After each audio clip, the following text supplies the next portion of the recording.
Okay, so I think we are live. Hey, Right. everyone. My name's Leanne. I'm here chatting with Sophie Benson, and my business is Enchanted Rebels. I'm a co-founder of Enchanted Rebels, and we're a UK-based ethical women's wear brand. So to support Fashion Revolution Week, I'm doing a series of online discussions based around sustainability and sustainable living. And Sophie is the first one of the day. She's the guinea pig. So hopefully it all goes according to plan.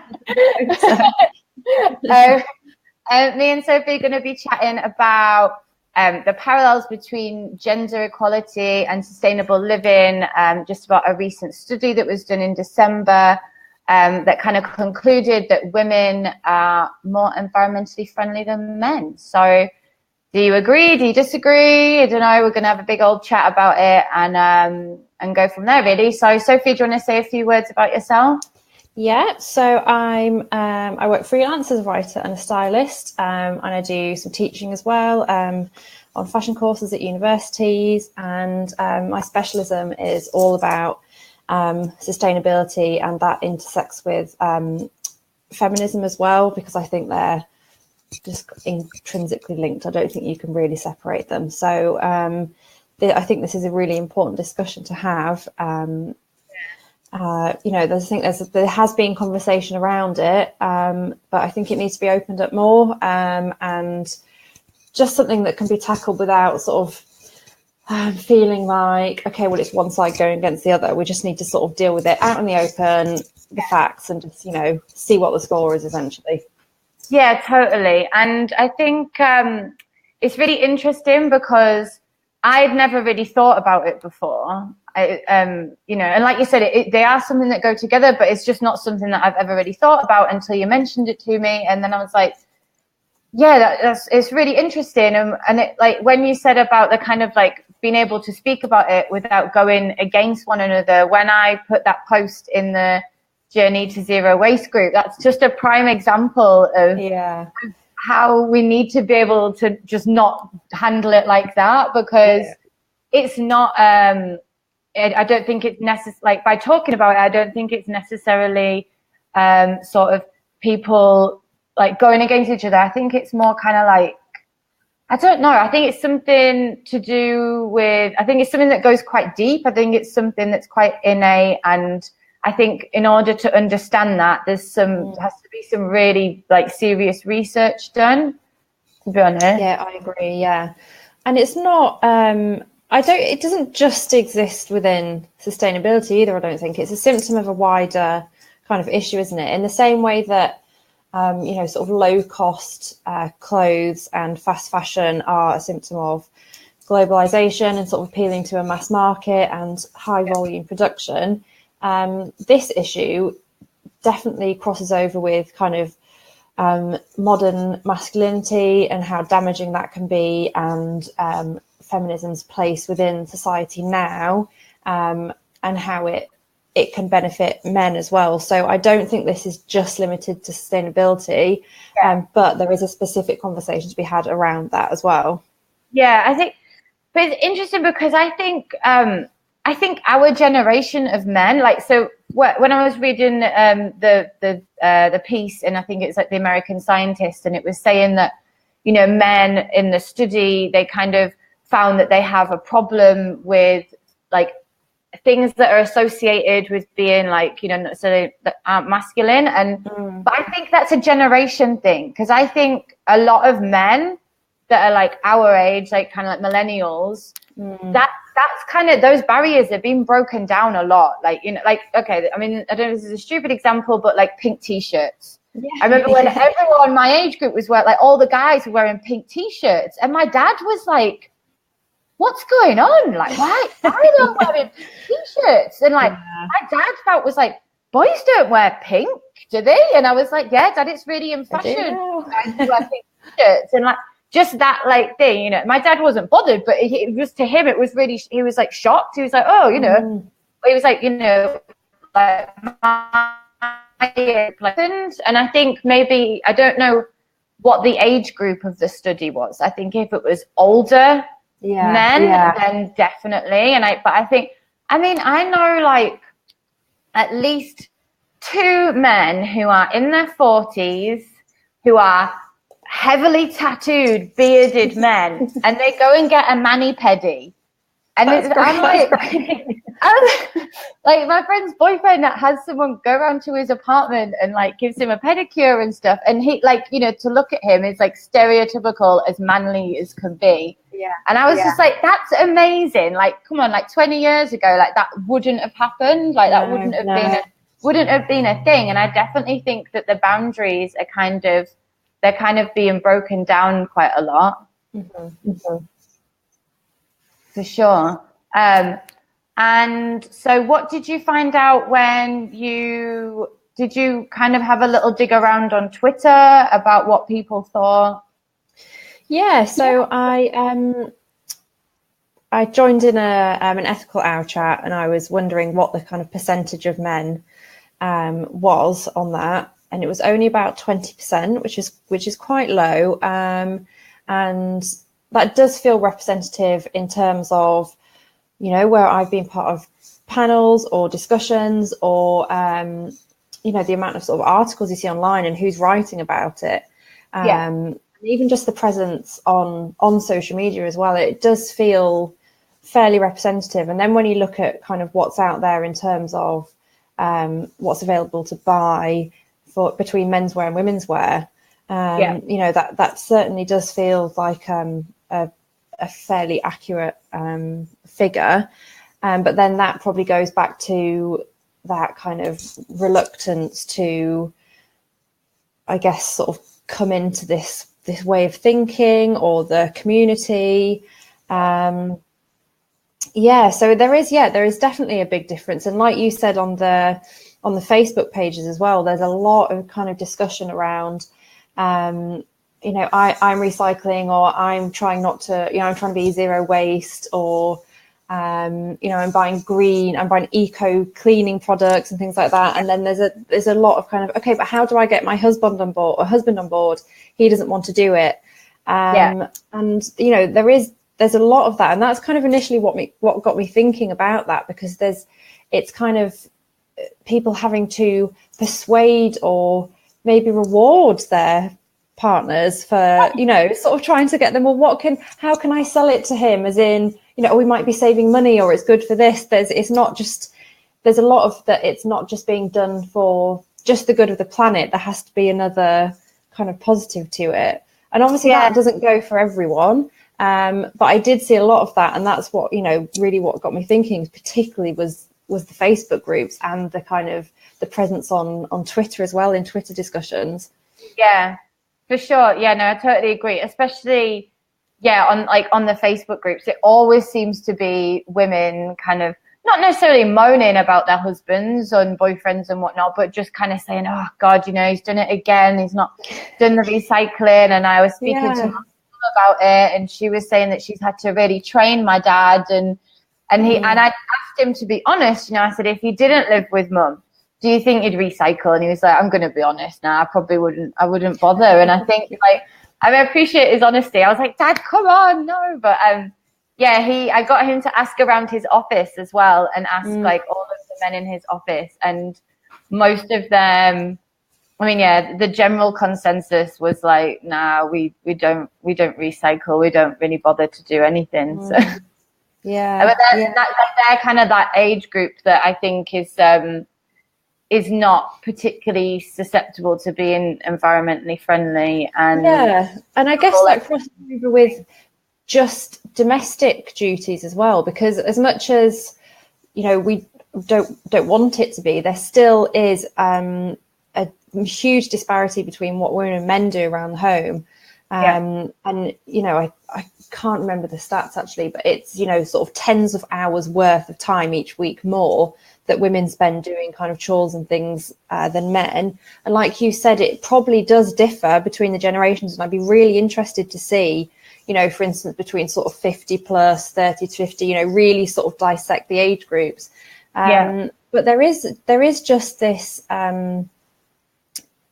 the fact that women tend to do more around the home, so does the responsibility for being environmental around the home fall to them kind of by default as well? And there is a lot of discussion around that in even sort of UN kind of papers that are written and reports that come out, that there's a lot of reliance on women as kind of environmental saviors, just because we're supposedly intrinsically linked to the, you know, to the earth, and we're all sort of nature loving earth mothers, and it's, you know, it's assumed that we are, and we're not. But it's all stereotypes, isn't it, that kind of it's being played into. But I guess some of it does come from a truth somewhere, especially around home, doesn't it? Yeah, I mean, it's interesting. I mean, I'd love for someone to do a really in-depth study and kind of, and find out, you know, why is it? Because, I mean, I asked a couple of friends and I reached out to Facebook groups and things, and the, you know, the general kind of feedback I got was like people did have to like remind their boyfriends and husbands. One friend said that her boyfriend was better than her housemates, who were all female. But that was it, really. I think there was just that one friend, and everyone else was kind of saying like, oh, you know, like, yeah, they have to like train them. And I'd love for someone to do a really in-depth study and find out. It's got to be, you know, I think it's something that's really kind of buried within the core of, like, I don't know, something from caveman times. That I don't think it's something that the guys do consciously. I don't think they think, I can't be arsed, or like, you know, fuck the turtles, and like, you know, just throwing the stuff in the trash. But like, you know, there's just not that kind of conscious thought there as much. I mean, I think there was a study before, so there was one in December, like you said, wasn't it? I think there was one previous in 2016, and the sort of thinking behind that is that generally men are more bothered about kind of gender identity maintenance, so are more threatened if their kind of manhood comes into question. And if, you know, if there was a green company and it had more masculine branding, so for example, one of the options they were given was a logo with a howling wolf, which feels quite nice. And they were all kind of, that was fine, and they would happily, you know, buy from them. And the same with donating money as well. You know, if it's a charity but it has, you know, deeper colours in the logo or has masculine feel to the branding, they're much more likely to donate to it, because it's not threatening their idea of manhood. And that's really kind of deep seated, isn't it? And like you say, I don't think it's a conscious thing of people, you know, it's ingrained within society, isn't it, really? So I, like you say, I don't think it is people just saying fuck the turtles, I don't care. It comes from a wider issue, definitely. It totally is. Just to kind of just backtrack a bit, but when you were saying that you were joined in with some Twitter discussions and stuff, so did you have any kind of what's the word, like animosity from people about the topic that we were discussing? Because I had a really hard time in the Journey to Zero Waste group. What were people saying to you? In the end, I had to put a disclaimer on that I wasn't like involved with the study or anything. I was like, I'm not some, like, I don't know what they thought, but I just, you know, I'd said about the study and I'd said what we were going to be talking about. And then all I got was people just saying, oh, I think this is something that you just shouldn't be discussing. There's already a divide. We all need to work together to solve this. And I was like, I completely agree with you, but that doesn't make any difference to the fact that the study found that women are more likely. So that's what we're discussing. We're discussing the study. And honestly, so many people were like bashing me, and I got a bit upset.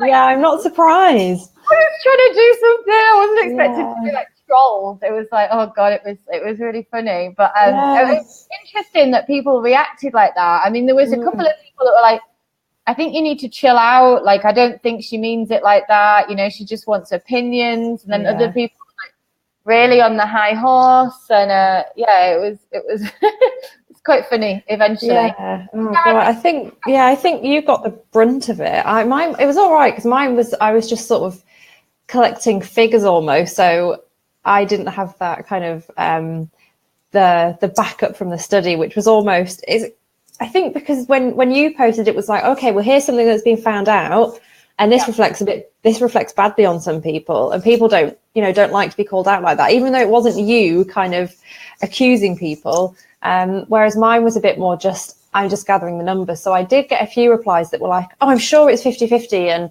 sort of almost trying to pre-diffuse a situation that hadn't even happened.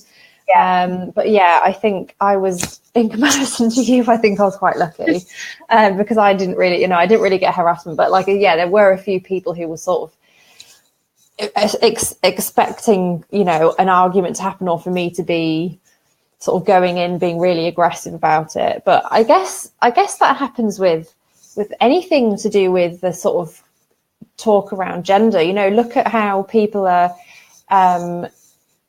sort of reflecting upon Me Too and things like that. I guess whenever there's a sort of a divide or a call for, I guess, men as a whole to kind of change their behaviour, people will take it personally, won't they? Some people. So I guess it's just something you have to deal with. But I was interested when you said about people saying, oh, we all need to work together.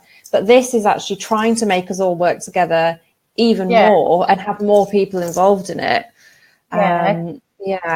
So I think there's almost like a miscommunication there, but I don't think it was on your part. It was just so funny. I was getting so many like ridiculous comments that I put like a big disclaimer at the top of the post. It's like, not my words. Yeah. Done. And what about the Friends of the Earth book? Yes. So sorry, I'm just reaching for this.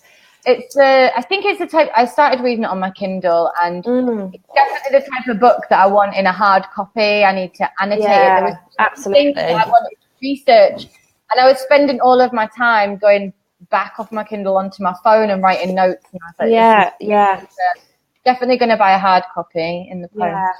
I thought it was really fascinating. And I did make some notes as well, because I think there was, and people even within that book have really different views as well. So some people think there's kind of too much. One person seemed to think there was too much kind of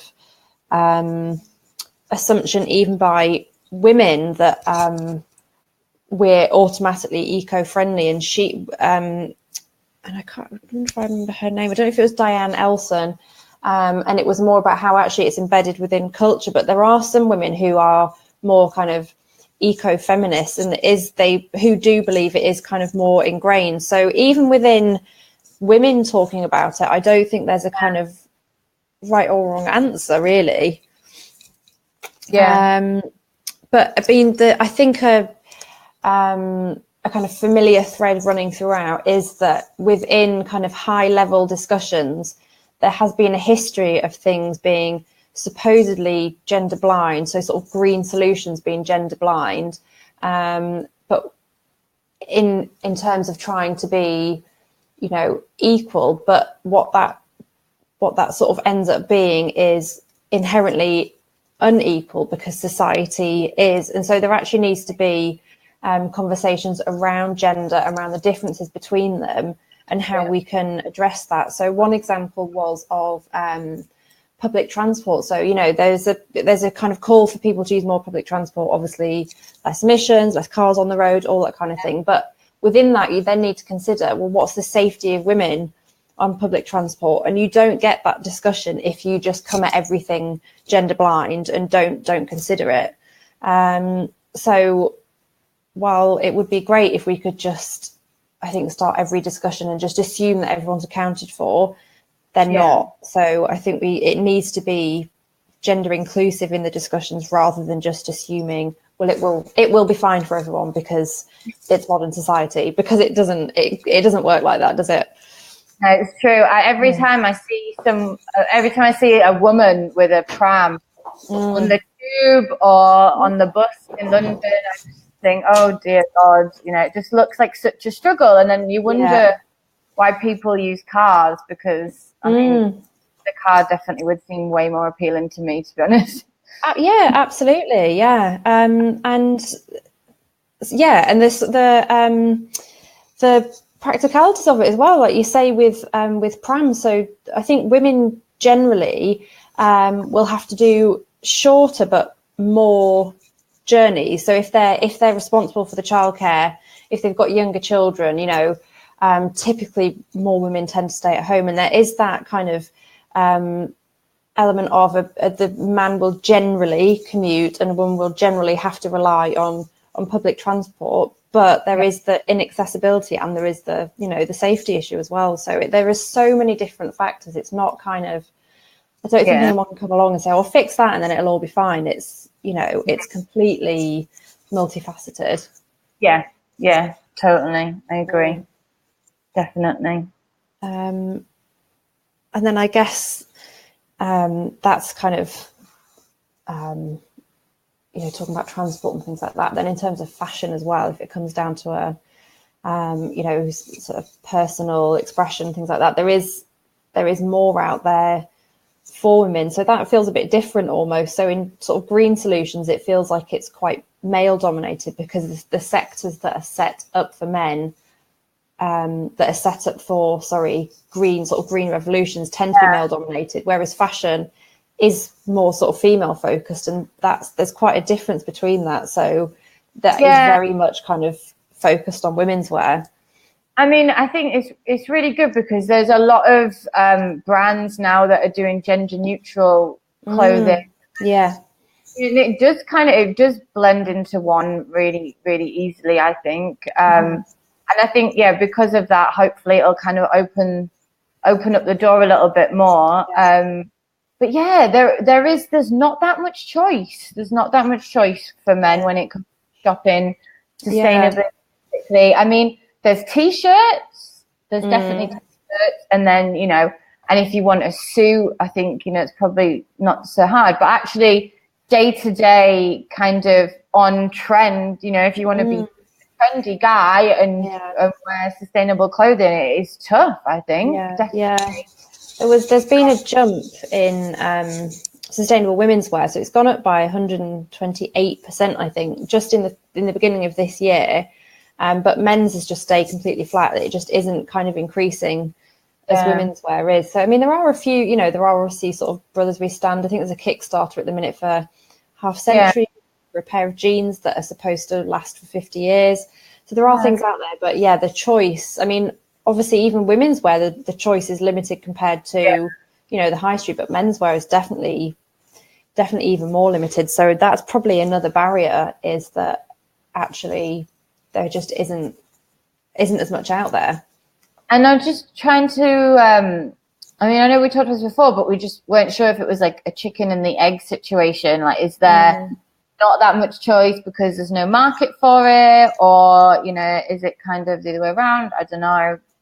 Who knows? Yeah, it's hard to say, isn't it? I mean, like you say, it really is a chicken and the egg thing. It's, I guess, in the same way that there isn't as much sustainable fashion in general out there. Is it because not as many people are asking for it? Yeah, I don't know. It's supply and demand, but which one comes first, I guess?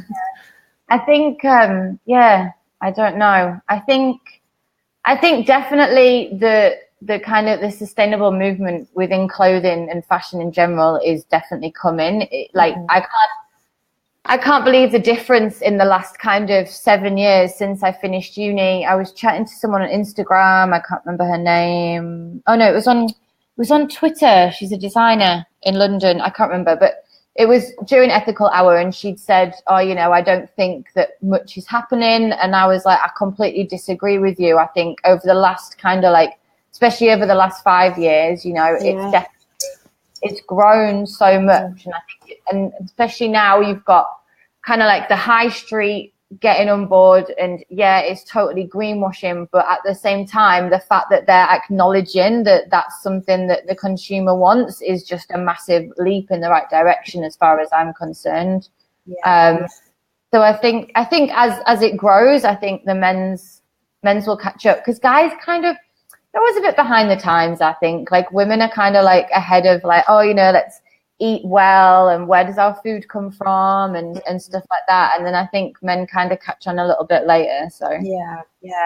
And I guess as well, I mean, if you think about any kind of standard shop, normally it'll be sort of 75% women's wear, and then you have a menswear section upstairs. So maybe it is just kind of representative of how fashion works as a whole anyway. There tends to be kind of less kind of readily available. I know you sort of have, you know, sort of independent brands or kind of really high end brands, and sort of menswear is really exciting in that direction. But generally, sort of on the high street, there is less of a menswear offering anyway. So maybe the fact that there's less of a menswear offering within sustainability is just a kind of echo of that. It's hard to say, isn't it, without kind of knowing who's asking about it. I mean, this Fashion Revolution week, actually, I'm trying to think if I've seen any men do a Who Made My Clothes call out, and I don't actually think I have. Have you? No. I know Black Horse Lane Atelier, the jeans, someone had written, they'd done like a Love Clothes Last kind of like post. And I know Christopher Rayburn's doing like something to do with the Open Studio, so men are involved in that way. Definitely, but no, I've definitely not seen not seen anyone doing the call out. So I mean, I had a look around kind of men's media, because I wanted to, there are some amazing menswear labels out there, like you say, Christopher Rayburn, Finisterre, kind of loads of actually really cool menswear labels, ones like Patagonia that have got a real kind of sort of style credentials now, rather than just being sort of practical and long lasting.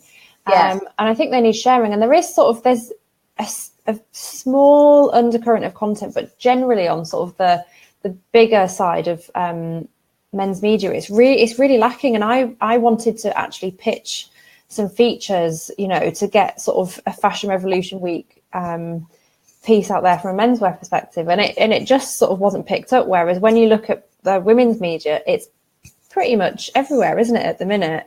So there needs to be I guess editorial decisions as well, to say that this is important, because there are, in a sense, sort of gatekeepers to what's out there. So while you can self-publish on blogs and things, you know, there are already sort of media organizations and publications that already have this big audience. And if they made the decision, if someone within that organization made the decision to say, okay, we're really going to focus on this, I think that would make a massive difference. Yeah, I agree. And it's interesting you say that, actually, because I've seen so much coverage of Fashion Revolution in Vogue, British Vogue, Vogue India, Vogue Italia, and there's been nothing in GQ that I can see. No, I didn't. Yeah, I haven't seen kind of anything along those lines at all.